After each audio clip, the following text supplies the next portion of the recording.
আপনারা আমার ফ্রেন্ডের অবস্থা দেখেন, আমরা আটকে গেলাম কাউন্দিয়া অ্যামাজন জঙ্গলে। এতদিন পরে আমি এই জঙ্গলে থাকতে থাকতে আমি এরকম হয়ে গিয়েছি। আমি টাওয়ার উপরে উঠবো, উপরে উঠে হেলিকপ্টারকে হাই দিব।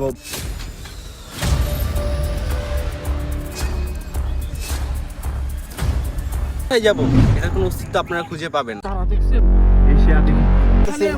কি বলবো, মানে এখানে সাদা এবং কালা কালো বাইক একটা হেলিকপ্টার পাঠান, আমরা এই জঙ্গলের ভিতরে। আমাদের ব্লগটি শুরু করা যাক। হ্যালো, আসসালামু আলাইকুম এভরিওয়ান। আইসা পড়ছি নতুন একটি ব্লগ ভিডিও নিয়ে। আজকের ব্লগটি হচ্ছে আমরা যাব কাউন্দিয়া অ্যামাজন জঙ্গলে। তো তার জন্য আগে খাওয়া দাওয়া করে নিলাম টুকটাক। তো এখান থেকে আসলাম, এই যে সামনে আছে আমাদের ভাই ব্রাদার অ্যান্ড যারা যারা মিশনে যাবে তারা সবাই। তো সবাইকে বলার পরে মিশনের কথা শুনে সবাই তো খুবই হতাশ, তো যাবে কিনা সেই জন্য টেনশনে পড়ে গেল। তো তারা যাবে না, তার জন্য আমরা অলরেডি রওনা দিয়ে দিলাম। এই যে আমাদের সামনে দেখতেছেন মরুভূমি, এটার পরে আছে অ্যামাজন জঙ্গল। যাই হোক, আমরা যাত্রা শুরু করে দিলাম, দেখা যাক আমাদের সাথে কি হয়।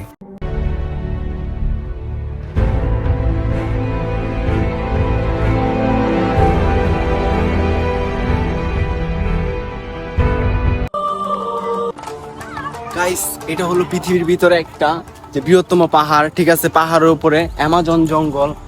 এখানে আমরা আসছি, বাট এখানে আমরা হারিয়ে গেছি। আমরা কোথা থেকে বের হব, বাট আমরা খুঁজে পাচ্ছি না। আপনারা দেখতেই পাবেন যে এখানে কোনো জায়গা, কোনো রাস্তা নেই, বাগান আর বাগান। গাইস, আমরা তো এখন খুবই কষ্টে আছি। এখান থেকে কিভাবে বের হব? চারিদিকটা দেখাও একটু।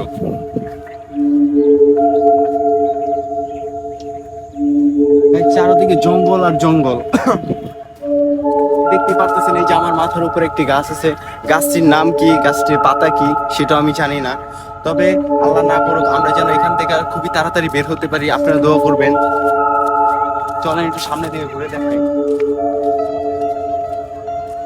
গাইস, এটা দেখতে পাচ্ছেন, এটা একটা খাদ। আমি যদি এখানে পা দেই, অবশ্যই পরে নিচে চলে যাব, কিন্তু কোথায় যাব এটার কোনো অস্তিত্ব আপনারা খুঁজে পাবেন না। এমনকি আমি মরেও যেতে পারি। এটা আছে বিশাল একটা নদী। এখানে দেখতে পাচ্ছেন শুধু গাং আর গাং, অনেক পানি, প্রচুর পরিমাণ পানি। তারপরে যা বলবে আমার বন্ধু বলবে। গাইস, এমন একটা জঙ্গলে আছে, আপনারা আমাদেরকে মানে খোঁজার জন্য একটা হেলিকপ্টার পাঠান। আমরা এই জঙ্গলের ভিতরে কিভাবে আমরা এখান থেকে বের হবো? আমরা দেখতে পারতেছেন আশেপাশে সব গাছগাছালি, বালির মাঠ ছাড়া আর কিচ্ছু। তো গাইস, আপনারা দেখতে পারতেছেন আমরা যে জঙ্গলে আছি, মানে এখানে আমাদের মতো আরো কিছু প্রাণী মানুষরা বসবাস করতেছে। মানে তারা আদিবাসী। চলেন এই যে দেখাইতেছে, ওই দেখেন। হ্যাঁ এই যে তারা দেখছেন, পাগল হয়ে গেছে, দেখতেই তো পারতেছেন, বালুর ভিতরে ওরাওরি করতেছে। আপনার আমার মনে হয় তারাও মনে নিখোঁজ হয়ে গেছে।